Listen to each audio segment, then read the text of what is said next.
हमके पढ़े दना हो। यादव जी के एक बेरी चढ़े दना हो।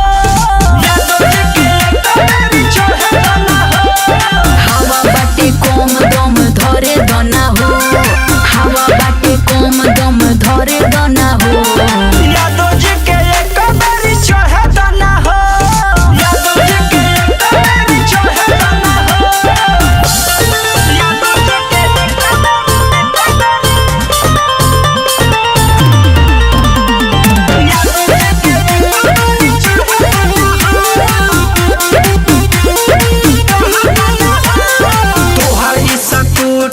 बाटे ब्यूटीफुल हो। हमारा जैसन कांटा बन गइल फूल हो। ढेर जनी बन तू मजनू के नाना। भूल जइब सगर गावले गाना। जन जाता रुआ नहीं ले चला। गोरी हमारो के बैठल चला। हमारा से जिद सुन कर जनी हो। हमारा से जिद सुन कर जनी हो। यादव जी के एक बेरी चढ़े दना हो। यादव जी के एक बेरी चढ़े दना हो। सिंगिंग बाय सुनी साजन यादव। यादव जी के एक बेरी चढ़े दना हो।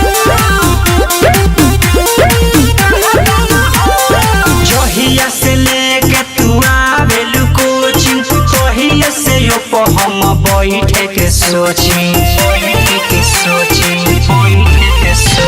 जितेंद्र देहतिया तू बतिया के मानो। बैठे खाती ए पर जिद जनी ठानो। सरिता बानी तोहरे पखिदा हो। सोनू साजन लड़का हो सीधा हो।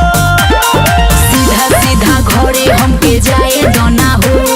सीधा सीधा घरे हमके जाए दना हो। यादव जी के एक बेरी चढ़े दना हो। यादव जी के एक बेरी चढ़े दना हो। महादेवा रिकॉर्डिंग स्टूडियो पटना।